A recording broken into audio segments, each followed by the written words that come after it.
പരിശുദ്ധ പരമ ദിവ്യകാരുണ്യത്തിന് എന്നേരവും ആരാധനയും സ്തുതിയും പുകഴ്ചയും ഉണ്ടായിരിക്കട്ടെ. പരിശുദ്ധ പരമ ദിവ്യകാരുണ്യത്തിന് എന്നേരവും ആരാധനയും സ്തുതിയും പുകഴ്ചയും ഉണ്ടായിരിക്കട്ടെ. നിത്യസ്തുതിക്കേറ്റവും യോഗ്യമായ പരിശുദ്ധ പരമ ദിവ്യകാരുണ്യത്തിന് എന്നേരവും ആരാധനയും സ്തുതിയും പുകഴ്ചയും ഉണ്ടായിരിക്കട്ടെ. പിതാവും പുത്രനും പരിശുദ്ധാത്മാവുമായ ത്രിയേക ദൈവമേ, അങ്ങയുടെ തിരുസന്നിധിയിലായിരിക്കുമ്പോൾ ഞങ്ങളൊന്ന് ചേർന്ന് അങ്ങയെ ആരാധിക്കുന്നു, സ്തുതിക്കുന്നു, മഹത്വപ്പെടുത്തുന്നു. നല്ലവനായ കർത്താവേ, അങ്ങയുടെ പുനരുദ്ധാന അനുസ്മരണത്തിലൂടെ ഞങ്ങൾ കടന്നു പോകുമ്പോൾ ഞങ്ങൾ ഇനി പുതുഞ്ഞാലിലേക്ക് പ്രവേശിക്കാനായിട്ട് ഏറ്റവും അടുത്ത് ഒരുങ്ങിക്കൊണ്ടിരിക്കുന്ന അവസരമാണ്. ഈശോയെ, അങ്ങ് മാത്രമാണ് യഥാർത്ഥ സ്നേഹമെന്നും അങ്ങ് മാത്രമാണ് യഥാർത്ഥ സത്യമെന്നും അങ്ങ് മാത്രമാണ് യഥാർത്ഥ കരുണയെന്നുമൊക്കെ ഞങ്ങൾ തിരിച്ചറിയുകയാണ്. ഞങ്ങൾ വീണ്ടും വചനഭാഗത്തിലൂടെ കടന്നു പോകുമ്പോൾ വിശുദ്ധ യോഹന്നാന്റെ സുവിശേഷം 20-ാം അധ്യായം 11 മുതൽ 18 വരെയുള്ള ആ തിരുവചനത്തിൻ്റെ അനന്തശക്തി ഞങ്ങളെ നിറയ്ക്കണമേ എന്ന് ഞങ്ങൾ പ്രാർത്ഥിക്കുന്നു. അപ്പോഴും മറിയം കല്ലറയ്ക്ക് പുറത്ത് കരഞ്ഞുകൊണ്ട് നിന്നിരുന്നു. കരയുന്നതിനിടയ്ക്ക് അവൾ കല്ലറയ്ക്കുള്ളിലേക്ക് നോക്കി. ഈശോയുടെ ശരീരം വെച്ച സ്ഥലത്ത് വെള്ള വസ്ത്രമണിഞ്ഞ 2 ദൈവദൂതന്മാർ ഒരാൾ തലയ്ക്കിലും മറ്റേയാൾ കാൽക്കലുമായിരിക്കുന്നത് അവൾ കണ്ടു. അവർ അവളോട് ചോദിച്ചു, സ്ത്രീയെ, നീ എന്തിന് കരയുന്നു? അവൾ അവരോട് പറഞ്ഞു, അവർ എൻ്റെ കർത്താവിനെ എടുത്തുകൊണ്ടുപോയി. അവർ അവനെ എവിടെ വെച്ചു എന്ന് എനിക്ക് അറിഞ്ഞുകൂടാ. ഇത് പറഞ്ഞിട്ട് അവൾ പിന്നിലേക്ക് തിരിഞ്ഞപ്പോൾ ഈശോ നിൽക്കുന്നത് കണ്ടു. എന്നാൽ അത് ഈശോയാണെന്ന് മനസ്സിലായില്ല. ഈശോ അവളോട് ചോദിച്ചു, സ്ത്രീയെ, നീ എന്തിനാണ് കരയുന്നത്? ആരെയാണ് അന്വേഷിക്കുന്നത്? അത് തോട്ടക്കാരനാണെന്ന് വിചാരിച്ച് അവൾ അവനോട് പറഞ്ഞു, പ്രഭു, നീ അവനെ എടുത്തുകൊണ്ടുപോയെങ്കിൽ അവനെ എവിടെ വെച്ചുവെന്ന് എന്നോട് പറയുക. ഞാൻ പോയി അവനെ എടുത്തുകൊള്ളാം. മറിയം എന്ന് ഈശോ അവളെ വിളിച്ചു. അവൾ തിരിഞ്ഞ് ഗുരു എന്നർത്ഥമുള്ള റബ്ബൂനി എന്ന് ഹീബ്രുവിൽ അവനെ വിളിച്ചു. ഈശോ അവളോട് അരുളി ചെയ്തു, നീ എന്നെ സമീപിക്കരുത്, കാരണം ഞാൻ ഇതുവരെ എൻ്റെ പിതാവിൻ്റെ അടുക്കലേക്ക് ആരോഹണം ചെയ്തിട്ടില്ല. എന്നാൽ നീ എൻ്റെ സഹോദരന്മാരുടെ അടുക്കൽ പോയി അവരോട് പറയുക, എൻ്റെ പിതാവിൻ്റെയും നിങ്ങളുടെ പിതാവിൻ്റെയും എൻ്റെ ദൈവത്തിൻ്റെയും നിങ്ങളുടെ ദൈവത്തിൻ്റെയും അടുക്കൽ ഞാൻ ആരോഹണം ചെയ്യുന്നു. മഗ്ദലനാക്കാരി മറിയം പോയി ശിഷ്യന്മാരോട് പറഞ്ഞു, ഞാൻ നമ്മുടെ കർത്താവിനെ കണ്ടു. തന്നോട് അവർ പറഞ്ഞ കാര്യങ്ങൾ അവർ അവളെ അറിയിച്ചു. നമ്മുടെ കർത്താവായ മിശിഹായ്ക്ക് സ്തുതി.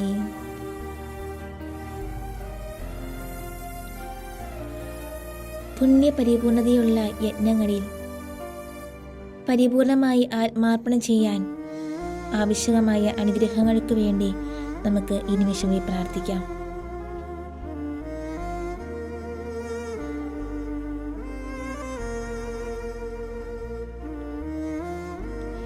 കല്ലറയ്ക്കുള്ളിൽ ഈശോയുടെ ശരീരം കാണാത്തതിനാൽ മഗ്ദലനായ്ക്കുണ്ടായ സങ്കടം എത്ര വലുതായിരുന്നുവെന്ന് നമുക്ക് ചിന്തിക്കാം. മാലാഖമാരുടെ ദർശനം അവളിൽ ആശ്ചര്യമോ ഭയമോ ഉളവാക്കിയില്ല, ആശ്വാസം നൽകിയുമില്ല. തീവ്രമായ ദുഃഖം അത്രയധികം അവളെ ഗ്രസിച്ചിരുന്നു.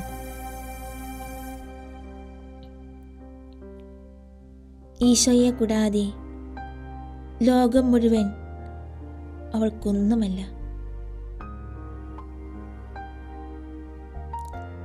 അത്രയ്ക്ക് നന്നായി ഈശോയെ അറിയുവാൻ അവൾ പഠിച്ചിരുന്നു.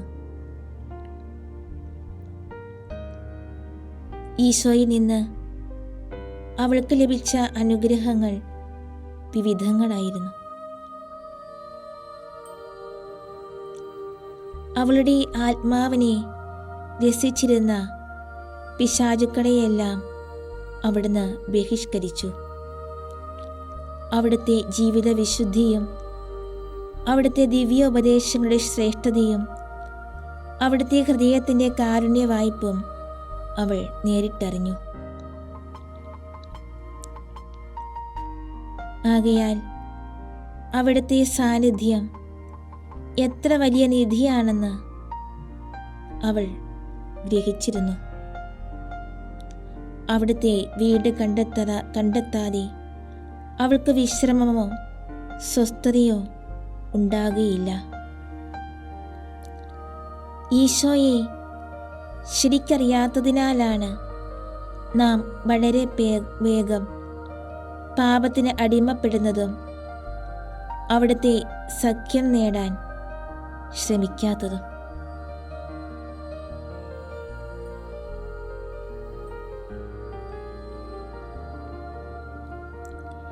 ഈശോ മഗ്ദലേന മറിയത്തോട് വളരെ അടുത്തുണ്ടായിരുന്നിട്ടും അവൾ അവിടുത്തെ അറിയുന്നില്ല.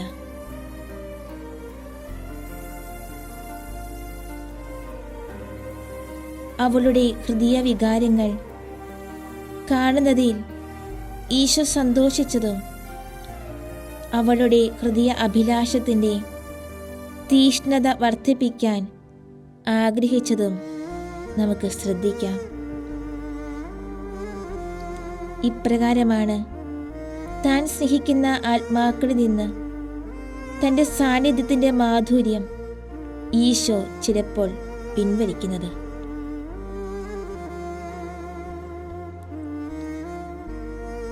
അവിടുന്ന് അവരോട് കൂടെ തന്നെ വസിക്കുന്നുണ്ടെങ്കിലും അല്പകാലത്തേക്ക് ആധ്യാത്മികമായ പരിത്യക്ത അവസ്ഥയ്ക്ക് അവരെ ഇരയാക്കുന്നു. ഈ സമയം മുഴുവൻ അവിടുന്ന് അവരെ പഠിപ്പിക്കുകയാണ്. അവരുടെ ഹൃദയത്തിൽ തൻ്റെ സാന്നിധ്യത്തെ വിലമതിക്കാനും അതിനെ കൂടുതൽ ആഗ്രഹിക്കാനും. ഒടുവിൽ അവിടുന്ന് തന്നെ തന്നെ അവർക്ക് വെളിപ്പെടുത്തുകയും ലോകത്തിന് നൽകാൻ കഴിയാത്ത സന്തോഷവും സമാധാനവും കൊണ്ട് അവരുടെ ഹൃദയത്തെ നിറയ്ക്കുകയും ചെയ്യുന്നു.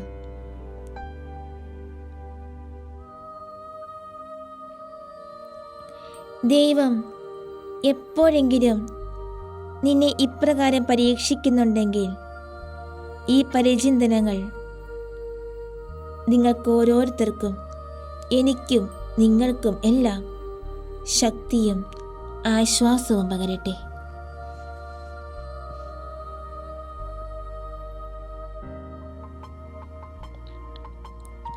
നമ്മുടെ കർത്താവിനെ കൂടുതലായി അടുത്തറിയുന്നതിനും അവിടുത്തോട് ഗാഢമായി ഐക്യപ്പെട്ടിരിക്കുന്നതിനും ആവശ്യകമായ അനുഗ്രഹം നമുക്ക് അപേക്ഷിക്കാം. നമ്മുടെ കർത്താവിനെ തിരിച്ചറിഞ്ഞപ്പോൾ മറിയത്തിനുണ്ടായ അത്യധികമായ ആനന്ദം നമുക്ക് വിഭാവനം ചെയ്യാം.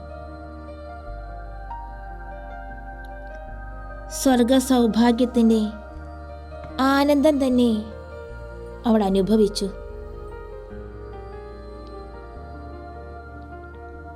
ഒരു നിമിഷം കൊണ്ട് അവളുടെ ദുഃഖം മുഴുവൻ അപ്രത്യക്ഷമായി. ഇപ്രകാരം താൻ സ്നേഹിക്കുന്ന ആത്മാക്കളെ അവരുടെ പരീക്ഷണങ്ങളിൽ ആശ്വസിപ്പിക്കുന്നതിനും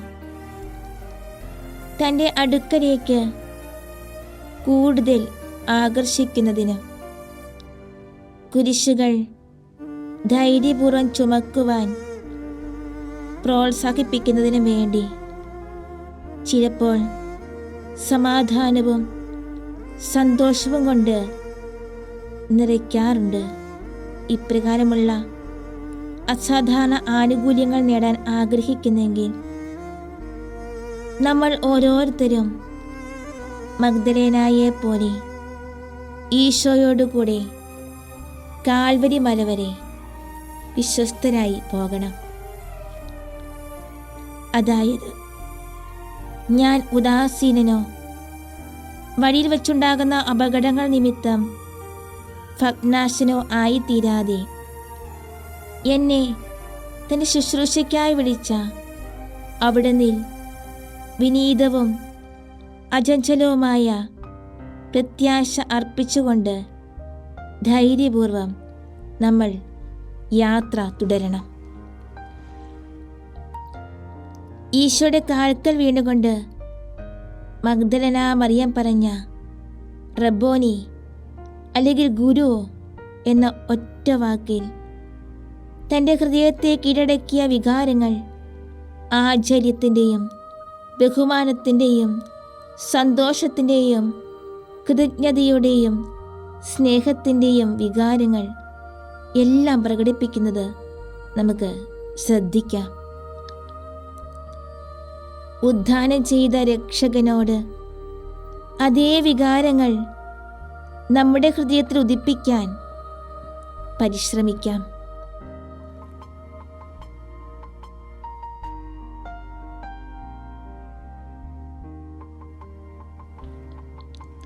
ഈശോ തൻ്റെ സാന്നിധ്യത്തിൻ്റെ മാധുര്യം അനുഭവിക്കാൻ മഗ്ദലന മറിയത്തെ ഏതാനും നിമിഷം മാത്രമേ അനുവദിച്ചുള്ളൂ എന്ന് നമുക്ക് ചിന്തിക്കാം, മനസ്സിലാക്കാം. തൻ്റെ ഉദ്ധാനത്തിൻ്റെ വാർത്ത ശിഷ്യന്മാരെ അറിയിക്കുന്നതിന് ഉടൻ തന്നെ പോകാൻ ഈശോ അവളോട് ആജ്ഞാപിക്കുന്നു.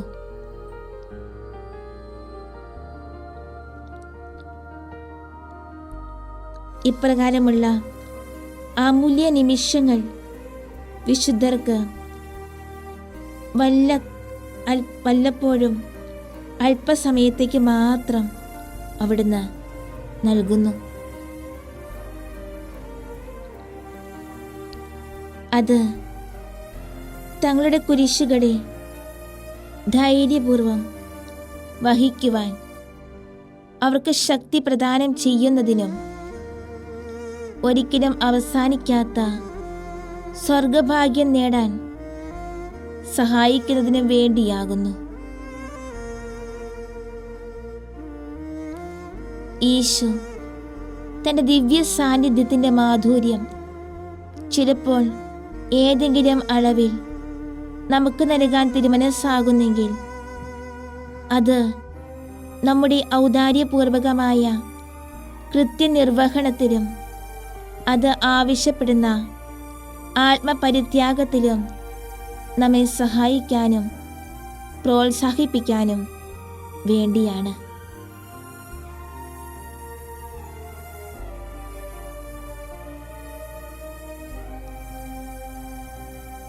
വീണ്ടും വചനത്തിലേക്ക് നമുക്ക് കടന്നു വരാം. വിശുദ്ധ ലൂക്കായുടെ സുവിശേഷം 24-ാം അധ്യായം 13 മുതൽ 26 വരെയുള്ള തിരുവചന ഭാഗങ്ങൾ. ആ ദിവസം തന്നെ അവരിൽ 2 പേർ ജെറുസലേമിൽ നിന്ന് 11 കിലോമീറ്റർ അകലെയുള്ള എമ്മാവൂസ് എന്ന ഗ്രാമത്തിലേക്ക് പോവുകയായിരുന്നു. സംഭവിച്ചവയെ പറ്റിയെല്ലാം അവർ പരസ്പരം സംസാരിച്ചിരുന്നു.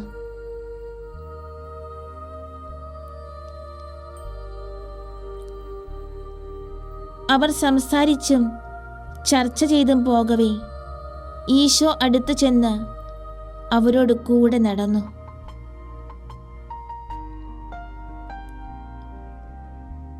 എന്നാൽ അവനെ തിരിച്ചറിയാൻ കഴിയാത്ത വിധം അവരുടെ കണ്ണുകൾ മറയ്ക്കപ്പെട്ടിരുന്നു.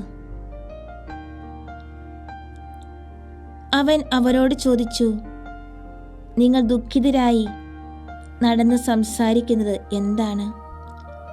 അവരിൽ ക്ലിയോപ്പ എന്ന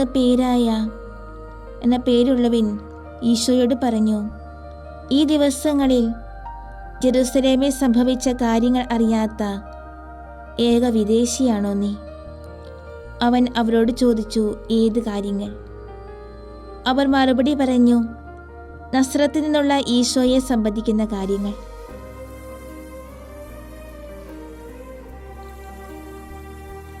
അവർ ദൈവത്തിൻ്റെയും സകല ജനങ്ങളുടെയും മുമ്പിൽ വാക്കിലും പ്രവൃത്തിയിലും ശക്തനായ പ്രവാചകനായിരുന്നു.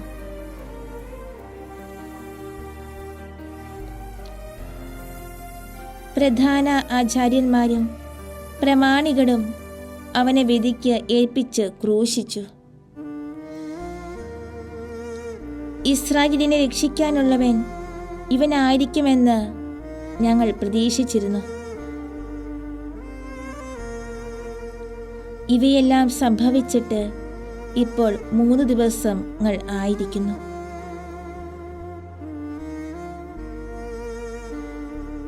കൂടാതെ ഞങ്ങളുടെ കൂട്ടത്തിലെ ചില സ്ത്രീകൾ ഞങ്ങളെ വിസ്മയിപ്പിച്ചിരിക്കുന്നു.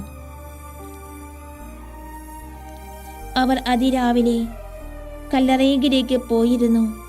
അവർ അവൻ്റെ ശരീരം കണ്ടില്ല. അവർ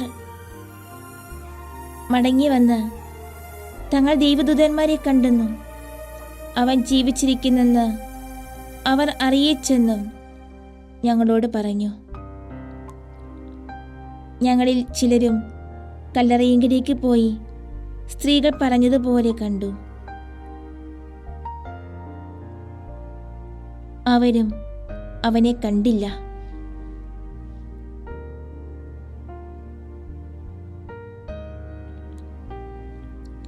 അപ്പോൾ ഈശോ അവരോട് അരുളിച്ചെയ്തു, ഭോഷന്മാരെ, പ്രവാചകർ പറഞ്ഞിട്ടുള്ളവയെല്ലാം വിശ്വസിക്കുവാൻ മടിക്കുന്നവരെ, മിശിഹ ഇതെല്ലാം സഹിച്ച് തൻ്റെ മഹത്വത്തിലേക്ക് പ്രവേശിക്കുക ആവശ്യകമായിരുന്നില്ലേ?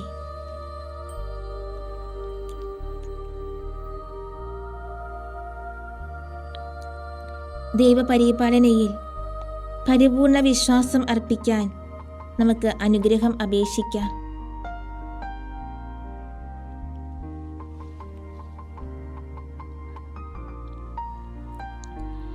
തന്നെക്കുറിച്ച് ചിന്തിക്കുകയും സംഭാഷിക്കുകയും ചെയ്തുകൊണ്ടിരുന്ന ശിഷ്യന്മാർക്ക് ഈശോ പ്രത്യക്ഷപ്പെടുന്നതും സംഭാഷണം തുടരാൻ അവരെ തൻ്റെ ചോദ്യങ്ങൾ കൊണ്ട് പ്രോത്സാഹിപ്പിക്കുന്നതും നമുക്ക് ശ്രദ്ധിക്കാം.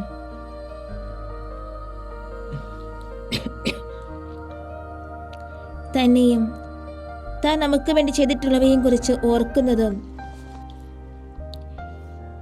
തന്നെയും തൻ്റെ താല്പര്യങ്ങളെയും നമ്മുടെ സംഭാഷണ വിഷയമാക്കുന്നതും ഈശോയ്ക്ക് എത്രമാത്രം സന്തോഷപ്രദമാണെന്ന് ഇതിൽ നിന്ന് നമുക്ക് മനസ്സിലാക്കാം. നാം സ്നേഹിക്കുന്ന ആളുകളെക്കുറിച്ച് കൂടുതൽ നാം ചിന്തിക്കുകയും പറയുകയും ചെയ്യാറില്ലേ?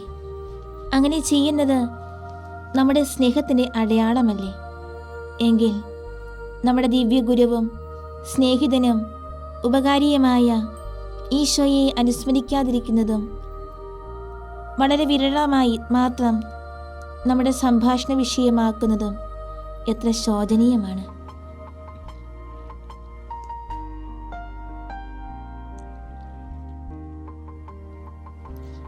ആ 2 ശിഷ്യന്മാർക്കും സങ്കടവും പ്രയാസവും ഉണ്ടാക്കിയ എന്താണെന്ന് പരിശോധിക്കാം. അത് അവരുടെ വിശ്വാസത്തിൻ്റെയും പ്രത്യാശയുടെയും കുറവായിരുന്നു. വിശുദ്ധ ലിഖിതങ്ങളിൽ നിന്നും ഈശോയിൽ നിന്ന് നേരിട്ട് തന്നെയും രക്ഷകൻ ക്രൂശിക്കപ്പെടുമെന്നും 3-ാം ദിവസം ഉയർത്തെഴുന്നേൽക്കുമെന്നും അവർ ഗ്രഹിച്ചിരുന്നു. അവിടുന്ന് വീണ്ടും ജീവനോടുകൂടി ആയിരിക്കുന്നുവെന്ന് ഭക്തസ്ത്രീകൾ സാക്ഷ്യപ്പെടുത്തുന്നത് അവർ കേട്ടു. ഇതെല്ലാം വിശ്വസിക്കുകയും ദൈവപരിപാലനയിൽ തങ്ങളുടെ പ്രത്യാശ നിക്ഷേപിക്കുകയും ചെയ്തിരുന്നെങ്കിൽ തങ്ങളുടെ ഈ പരീക്ഷണ സമയത്ത് അവർക്ക് എത്ര ധൈര്യവും ആശ്വാസവും ഉണ്ടാകുമായിരുന്നു. എന്നാൽ അവർ അസ്വസ്ഥരായിരുന്നു. ദൈവത്തിലുള്ള പ്രത്യാശയുടെ അഭാവമല്ലേ നമ്മുടെ ഹൃദയ സമാധാനം നഷ്ടമാകാൻ കാരണം?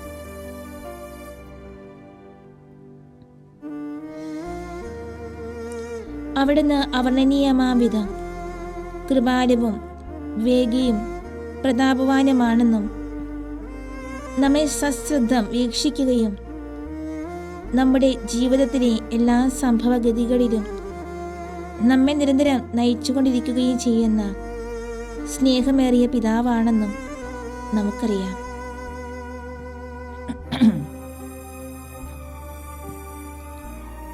ആകയാൽ പ്രയാസങ്ങളിൽ നാം അസ്വസ്ഥരും ഭഗ്നാശരും ആകുന്നെങ്കിൽ നാമും ആ 2 ശിഷ്യന്മാരെ പോലെ നമ്മുടെ കർത്താവിൻ്റെ ശാസനയ്ക്ക് അർഹരായിത്തീരുകയില്ലേ?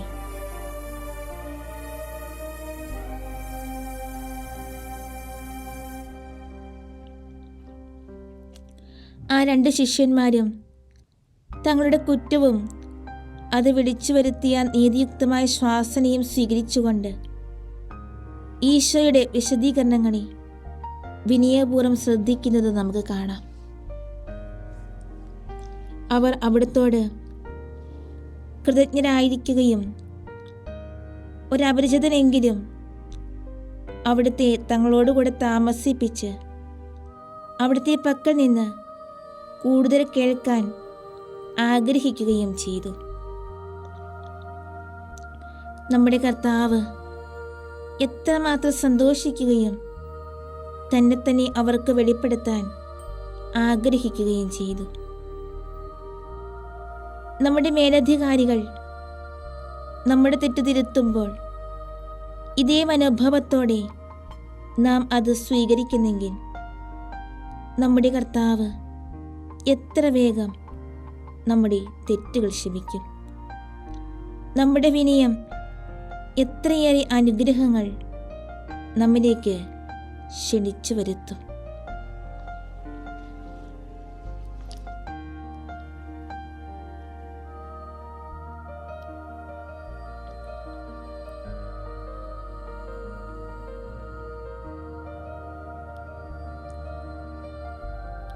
വീണ്ടും വിശുദ്ധ ലൂക്കായുടെ സുവിശേഷം 24-ാം അധ്യായം 26 മുതൽ 29 വരെയുള്ള തിരുവചനങ്ങൾ. മിശിഹ ഇതെല്ലാം സഹിച്ച് തൻ്റെ മഹത്വത്തിലേക്ക് പ്രവേശിക്കുക ആവശ്യകമായിരുന്നില്ലേ? മോശ മുതൽ എല്ലാ പ്രവാചകന്മാരും തന്നെപ്പറ്റി വിശുദ്ധ ഗ്രന്ഥങ്ങളിൽ എഴുതിയിരുന്നവ അവനവർക്ക് വ്യാഖ്യാനിച്ചു കൊടുത്തു. തങ്ങൾക്ക് എത്തേണ്ട ഗ്രാമത്തോട് അവർ അടുത്തു. അപ്പോൾ താൻ ദൂരേക്ക് പോകുന്നതായി അവൻ ഭാവിച്ചു. അവർ അവനോട് പറഞ്ഞു, ഇപ്പോൾ പകൽ അവസാനിക്കാൻ പോകുന്നു, അതുകൊണ്ട് ഞങ്ങളോടുകൂടെ താമസിക്കൂ. അവൻ അവരോടുകൂടെ താമസിക്കാൻ കയറി.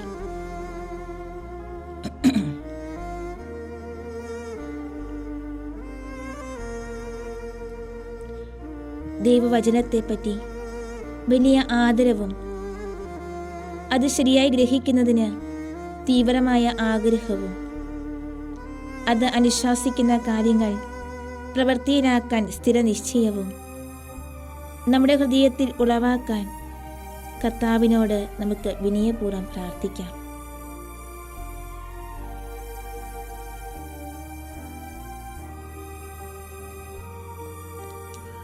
കർത്താവ് തൻ്റെ ശിഷ്യന്മാർക്ക് വിശുദ്ധ ലിഖിതങ്ങളെക്കുറിച്ച് അറിവ് നൽകുന്നതിനെപ്പറ്റി നമുക്ക് വിചിന്തനം ചെയ്യാം.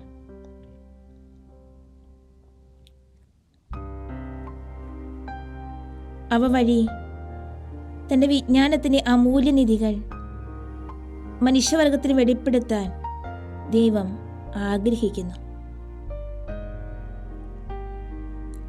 ആകയാൽ നമ്മൾ നമ്മളെ തന്നെ വിശുദ്ധീകരിക്കുന്നതിനും മറ്റുള്ളവരെ സ്വർഗത്തിലേക്ക് നയിക്കുന്നതിനും ദൈവിക വിജ്ഞാനം വളരെ ആവശ്യമുള്ള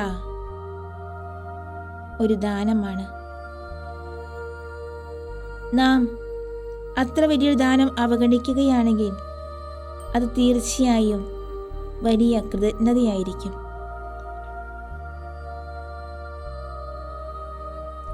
അതിനാൽ സഭയുടെ അപ്രമാദമായ മാർഗനിർദ്ദേശങ്ങൾക്ക് വിധേയരായി ദൈവവചനം ഗ്രഹിക്കുന്നതിനും അതിൽ അവഗാഹം നേടുന്നതിനും നമുക്ക് നമ്മെ തന്നെ സമർപ്പിക്കാം.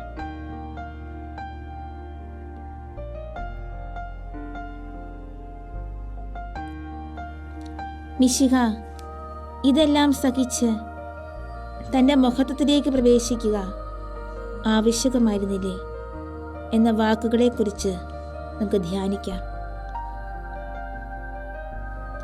തൻ്റെ തിരുക്കുമാരൻ്റെ പീഡാസഹനങ്ങൾ കൂടാതെ തന്നെ തീർച്ചയായും നമ്മുടെ രക്ഷ സാധിക്കാമായിരുന്ന ദൈവത്തോട് നാം എത്രയധികം നന്ദിയുള്ളവരായിരിക്കണം. പാപത്തിൻ്റെ ഭീകരതയും തിന്മയും കുറിച്ചുള്ള ബോധം നമ്മുടെ ഹൃദയങ്ങളിൽ ആഴമായി പതിക്കുന്നതിനും അവിടുത്തെ സ്നേഹാധിക്യത്തെക്കുറിച്ച് നാം കൂടുതൽ ബോധവാന്മാരാകുന്നതിനും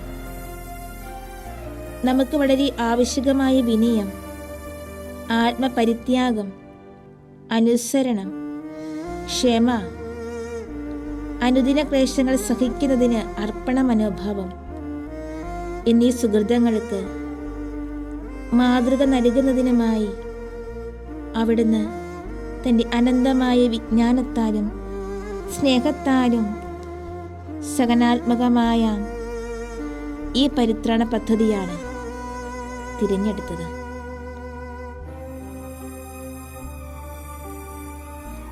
ദൈവത്തിൻ്റെ സ്നേഹാതിരേകത്തിൽ നിന്ന് പ്രയോജനമെടുക്കാൻ ദൃഢനിശ്ചയം ചെയ്യാം.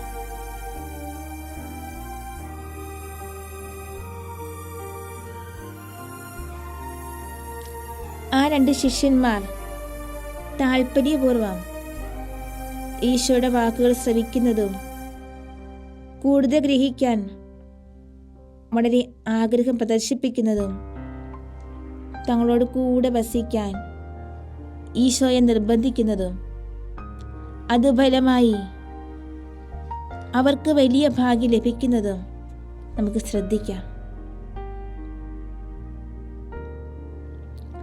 ദൈവവചനം എത്ര അമൂല്യദാനമാണെന്ന് നാം ഗ്രഹിച്ചിരുന്നെങ്കിൽ വിനീത ഹൃദയത്തോടും വിധേയത്വത്തോടും കൂടി സ്വീകരിക്കുന്നവർക്ക് അത് സുഹൃത അഭ്യാസത്തിനും വിശുദ്ധിക്കും പ്രാഭവമേറിയ മാർഗമാണെന്ന് ഗ്രഹിച്ചിരുന്നെങ്കിൽ നാം അത് ശ്രവിക്കുവാനും ഹൃദയസ്ഥമാക്കുവാനും മാത്രമല്ല, അത് നൽകുന്ന പാഠങ്ങൾ ജീവിതത്തെ പകർത്തുവാനും അതീവ ജാഗരൂകർ ആകുമായിരുന്നു.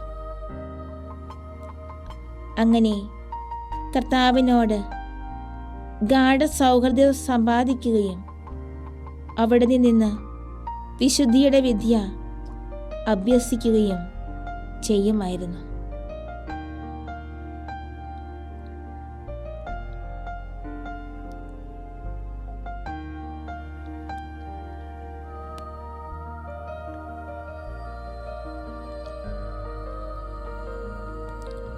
വീണ്ടും വചനത്തിലേക്ക് കടന്നു വരുമ്പോൾ വിശുദ്ധ ലൂക്കായുടെ സുവിശേഷം 24-ാം അധ്യായം 30 മുതൽ 33 വരെയുള്ള തിരുവചനങ്ങൾ.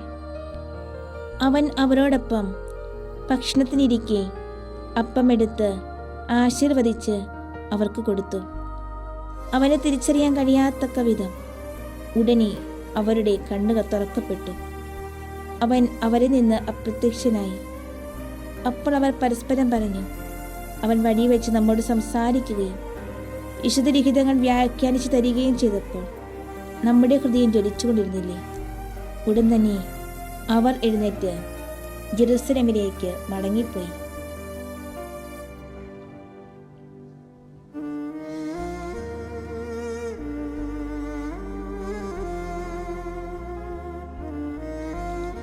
ഈശോയുടെ നേർക്ക് നിർവ്യാജമായ സ്നേഹമുണ്ടാകാൻ അനുഗ്രഹം അപേക്ഷിക്കാം.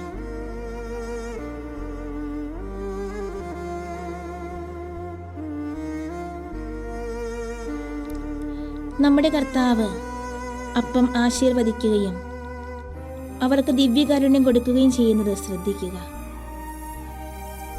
അവിടുന്ന് തന്നെ അവരെ അതിനായി ഒരുക്കി. അവരുടെ കുറ്റങ്ങളെക്കുറിച്ച് വിനീതമായ പശ്ചാത്താപം ഉളവാക്കുകയും അവരുടെ ഹൃദയങ്ങളിൽ സജീവമായ വിശ്വാസവും പ്രത്യാശയും തീവ്ര സ്നേഹവും ഉദ്ദീപിപ്പിക്കുകയും തന്നെ തന്നെ അവർക്ക് നൽകുകയും തന്നെ തന്നെ അവർക്ക് വെളിപ്പെടുത്തുകയും ചെയ്തു. നമ്മൾ ഓരോരുത്തരും വിശുദ്ധ കുർബാന അർപ്പിക്കുകയും അവിടുത്തെ സ്വീകരിക്കുകയും ചെയ്യുമ്പോൾ ഇപ്രകാരമുള്ള ഒരുക്കങ്ങളാണ് അവിടുന്ന് നമ്മിൽ നിന്ന് പ്രതീക്ഷിക്കുന്നത്.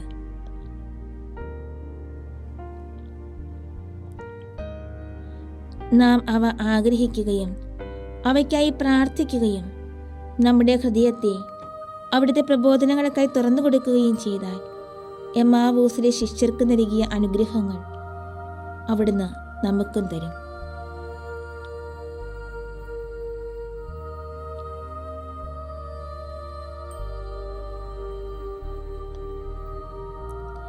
ഈശോയുടെ സ്നേഹം ഉളവാക്കിയ സൽഫലങ്ങൾ ഏവയെന്ന് ചിന്തിക്കാം. അത് ആ 2 ശിഷ്യന്മാരിൽ അവരുടെ ഹൃദയങ്ങളെ ആനന്ദ നിമഗ്നമാക്കി. അവരെ കർത്തവ്യോന്മുഖരാക്കി. അവർ യാത്ര കൊണ്ട് ക്ഷീണിച്ചവരായിരുന്നിട്ടും രാത്രി ആരംഭിച്ചു കഴിഞ്ഞിരുന്നിട്ടും മറ്റെല്ലാം മറന്ന് സംഭവിച്ചതെല്ലാം മറ്റു ശിഷ്യന്മാരെ അവരും ദൈവത്തെ മഹത്വപ്പെടുത്തുന്നതിന് വേണ്ടി അറിയിക്കാൻ ജെറുസലേമിലേക്ക് തിരികെ പോയി. നമ്മുടെ കർത്താവിനെ അടുത്തറിയുന്നത് എത്ര വലിയ ഭാഗ്യമാണെന്ന് നമുക്ക് ചിന്തിക്കാം.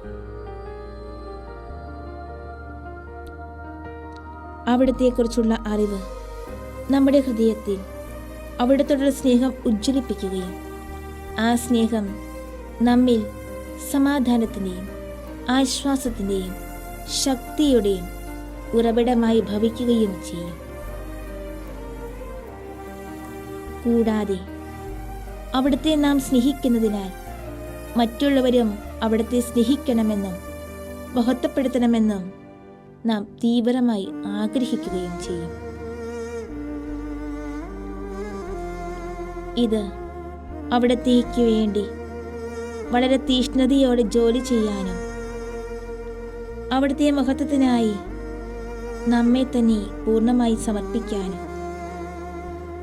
അവിടുത്തെ അറിയാത്തവർക്ക്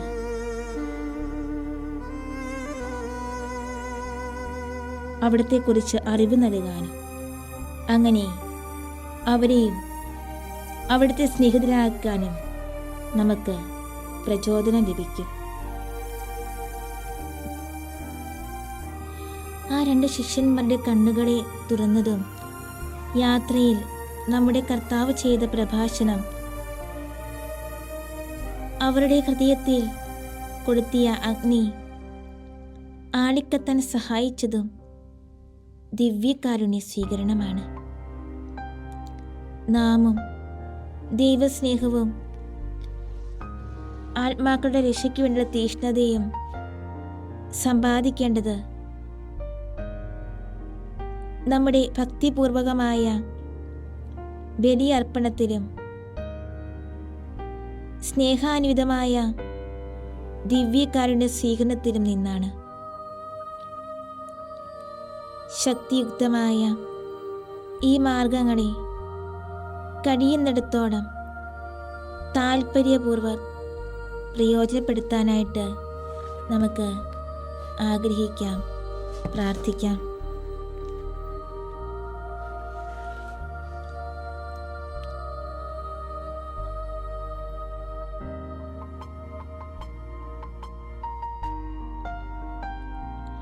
വീണ്ടും നമ്മൾ വിശുദ്ധ യോഹന്നാന്റെ സുവിശേഷം 20-ാം അധ്യായം 19-ാം തിരുവചനത്തിൽ നാം ഇപ്രകാരം വായിക്കുന്നു: ഞായറാഴ്ചയായ അന്ന് വൈകുന്നേരം ശിഷ്യന്മാർ സമ്മേളിച്ചിരുന്ന മുറിയുടെ വാതിലുകൾ യഹൂദരെക്കുറിച്ചുള്ള ഭയനിമിത്തം അടച്ചിരിക്കെ ഈശോ വന്ന് അവരുടെ നടുവിൽ നിന്നുകൊണ്ട് അരുൾ ചെയ്തു, സമാധാനം നിങ്ങളോട് കൂടെ.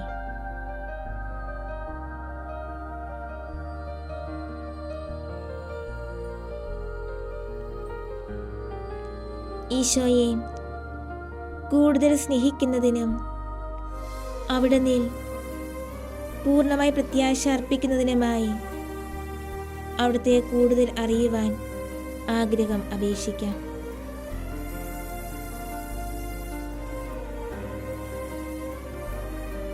ശ്രീഹന്മാരുടെ സ്ഥിതിയെക്കുറിച്ച് ചിന്തിക്കാം. പ്രത്യാശഭംഗം അവരെ കടുത്ത നിരാശയിൽ ആഴ്ത്തിയിരിക്കുന്നു. ഭക്തസ്ത്രീകൾ തങ്ങളുടെ ഗുരുവിനെ ബഹുമാനിക്കുന്നതിൽ സജീവമായി ഏർപ്പെട്ടിരുന്നപ്പോൾ പത്രോസും യോഹന്നാനും ഒഴിച്ചുള്ള ശ്രീഹന്മാർ വീട്ടിൽ നിന്ന് പുറത്തിറങ്ങാതെ യഹൂദന്മാരിൽ നിന്ന് രക്ഷപ്പെടുവാനുള്ള മാർഗം ആലോചിച്ച് കഴിയുകയായിരുന്നു.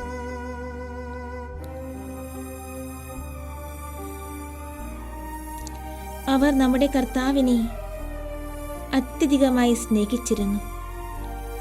എന്നാൽ ഇപ്പോൾ അവരുടെ സ്നേഹം മരവിച്ചതുപോലെ ആയിരിക്കുന്നു. കണ്ടാലും പ്രത്യാശാരാഹിത്യത്തിൻ്റെ ലജ്ജാവഹമായ അവസ്ഥ. നമ്മുടെ കർത്താവിൻ്റെ പ്രതാപത്തിൻ്റെയും അധികാരത്തിൻ്റെയും വിജ്ഞാനത്തിൻ്റെയും സ്നേഹത്തിൻ്റെയും തെളിവുകൾ ധാരാളം അവർക്ക് ലഭിച്ചിരുന്നു. തൻ്റെ പീഡാസഹനത്തെയും ഉത്ഥാനത്തെയും കുറിച്ച് അവിടുന്ന് ചെയ്ത പ്രവചനങ്ങൾ അവർ കേട്ടിരുന്നു. എന്നാൽ ഇപ്പോൾ എല്ലാം വിസ്മരിച്ചിട്ട് തങ്ങളുടെ സുരക്ഷിതത്വത്തെക്കുറിച്ച് മാത്രമാണ് അവർക്ക് ചിന്ത.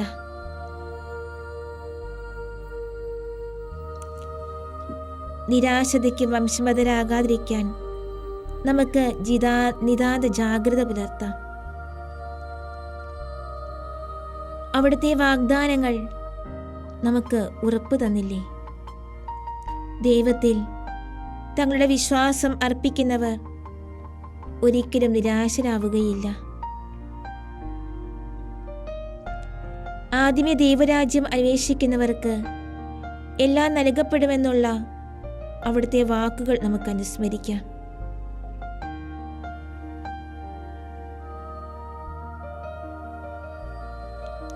ശ്രീഹന്മാർക്ക് ഈശോ വളരെ താമസിച്ച് മാത്രമാണ് പ്രത്യക്ഷനാകുന്നത് എന്ന് നമുക്ക് ശ്രദ്ധിക്കാം.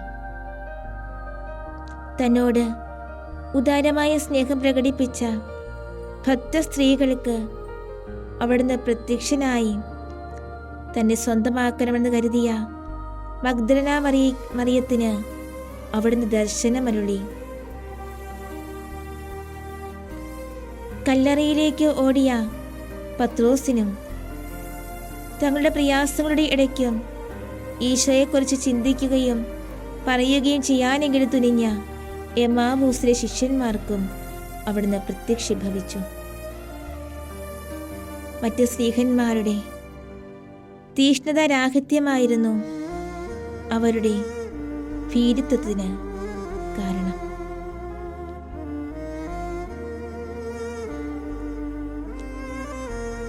അവരുടെ വിശ്വാസക്കുറവും സ്വന്തം സുരക്ഷിതത്വത്തെക്കുറിച്ചുള്ള അമിതമായ ഔത്സുക്യവും നിമിത്തമത്രേ അവരുടെ അടുക്കലേക്ക് വരാൻ അവിടുന്ന് താമസിച്ചത്.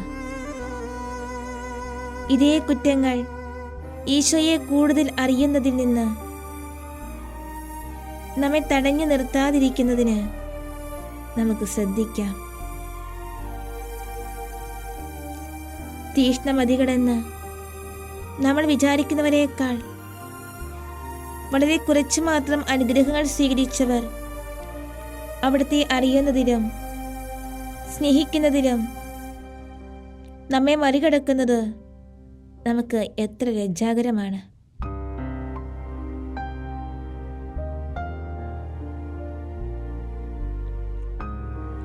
അപ്പോസ്തലന്മാരോട് എത്ര വലിയ ദയയും കാരുണ്യവുമാണ് ഈശോ പ്രദർശിപ്പിച്ചതെന്ന് നമുക്ക് ശ്രദ്ധിക്കാം.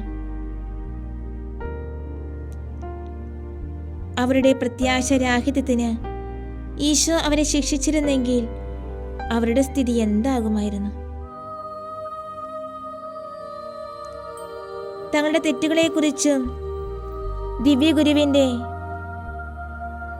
ദയാവായ്പിനെക്കുറിച്ചുമുള്ള ചിന്ത പിൽക്കാലത്ത് അവർക്ക് വിനീതരും കൃതജ്ഞത നിർഭരായിരിക്കാനുള്ള കരുത്തും അവർക്ക് ലഭിച്ചിരിക്കാം. നമ്മുടെ കഴിഞ്ഞ കാലത്തെ കുറ്റങ്ങൾ കർത്താവിൻ്റെ സവിശേഷ അനുഗ്രഹങ്ങൾക്ക് നമ്മെ അനർഹരാക്കിയെങ്കിലും അതെല്ലാം വിസ്മരിച്ച് അവിടുന്ന് നമ്മുടെ മേൽ ധാരാളം അനുഗ്രഹങ്ങൾ വർഷിച്ചിട്ടുണ്ട്. ഈ ചിന്ത നമുക്ക് വിനയവും കൃതജ്ഞതയും പ്രദാനം ചെയ്യട്ടെ.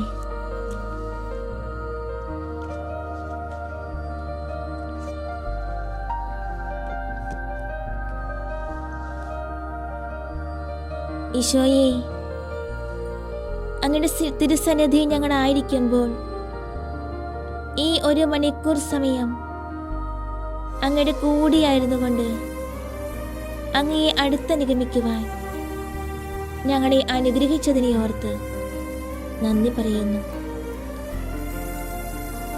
ഞങ്ങളുടെ എല്ലാ പ്രത്യേക നിയോഗങ്ങളെയും ഞങ്ങളുടെ പ്രാർത്ഥന ആവശ്യമായിരിക്കുന്നവരെയും ഞങ്ങളുടെ പ്രാർത്ഥനാ സഹായം ആവശ്യപ്പെട്ടിരിക്കുന്നവരെയും ഞങ്ങൾ പ്രാർത്ഥിക്കാൻ കടപ്പെട്ടിരിക്കുന്നവരെയും എല്ലാവരെയും ഈശോയെ അങ്ങയുടെ തിരുസന്നിധിയിലേക്ക് ഞങ്ങൾ സമർപ്പിക്കുകയാണ്. അനുഗ്രഹത്തിൻ്റെയും ദയയുടെയും കാരുണ്യത്തിൻ്റെയും സ്നേഹത്തിൻ്റെയും ഒക്കെ ഉറവിടമായ അങ്ങേ ഞങ്ങൾ പ്രത്യാശ അർപ്പിക്കുന്നു. അപ്പസ്തോലന്മാരെ പോലെ പ്രത്യാശരഹിതരായി ജീവിക്കാതെ അങ്ങിൽ ആശ്രയിക്കുവാനും അങ്ങിൽ നിന്നുമാണ് എല്ലാ അനുഗ്രഹങ്ങളും വർഷിക്കപ്പെടുന്നത് എന്ന് തിരിച്ചറിയുവാനും അങ്ങനെ ഒരു നിമിഷം പോലും അങ്ങിൽ നിന്ന് അകന്ന് ജീവിക്കുവാനും ഞങ്ങൾക്ക് ഇടയാകാതിരിക്കട്ടെ.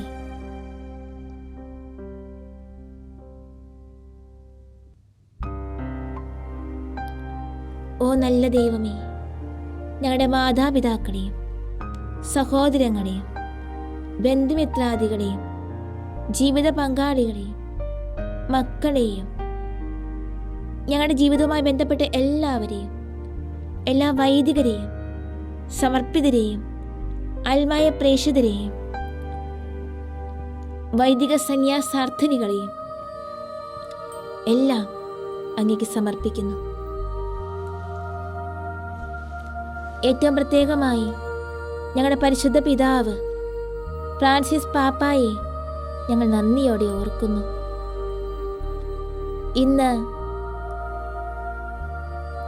പാപ്പ ഈ ലോകത്തോട് വിട പറഞ്ഞിരിക്കുമ്പോൾ ഈശോയെ, എത്ര വലിയ അനുഗ്രഹദായകമായ ജീവിതമാണ് പാപ്പ ഈ ഭൂമി നയിച്ചതെന്ന് ഞങ്ങൾ നന്ദിയോടെ ഓർക്കുന്നു. ആ അനുഗ്രഹീത ജീവിതത്തിലൂടെ അങ്ങ് ഞങ്ങളിലേക്ക് ചൊരിഞ്ഞ എല്ലാ അനുഗ്രഹങ്ങളെയും ഓർത്ത് നന്ദി പറയുന്നു.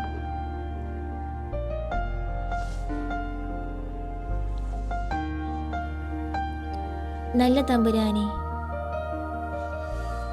നന്ദിയല്ലാതെ ഞങ്ങൾക്ക് പറയുവാൻ ഒന്നുമില്ല. എത്ര പറഞ്ഞാലും മതിവരാത്ത അത്രയും അനുഗ്രഹമാണ് അങ്ങ് ഞങ്ങൾക്ക് നൽകിയിരിക്കുന്നത് എന്ന് ഞങ്ങൾക്കറിയാം. ഈശോയെ, അങ്ങേക്ക് നന്ദി. ഈശോയെ, അങ്ങേക്ക് സ്തുതി.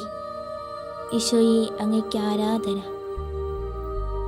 എല്ലാം അങ്ങയുടെ മഹത്വത്തിനും എല്ലാം അങ്ങയുടെ സ്തുതിക്കുമായി ഞങ്ങൾ കാഴ്ചവെച്ചുകൊണ്ട് അങ്ങയുടെ ദിവ്യകാരുണ്യ ആശീർവാദത്തിനായി ഞങ്ങളെ തന്നെ ഒരുക്കുന്നു. അങ്ങയുടെ തിരുമുമ്പിൽ ഞങ്ങൾ ശിരസ്സുകൾ നമിക്കുന്നു. പരിശുദ്ധ പരമദിവ്യകാരുണ്യത്തിന് എന്നേരവും ആരാധനയും സ്തുതിയും പുകഴ്ചയും ഉണ്ടായിരിക്കട്ടെ. പരിശുദ്ധ പരമദിവ്യകാരുണ്യത്തിന് എന്നേരവും ആരാധനയും സ്തുതിയും പുകഴ്ചയും ഉണ്ടായിരിക്കട്ടെ. പരിശുദ്ധ പരമദിവ്യകാരുണ്യത്തിന് എന്നേരവും ആരാധനയും സ്തുതിയും പുകഴ്ചയും ഉണ്ടായിരിക്കട്ടെ.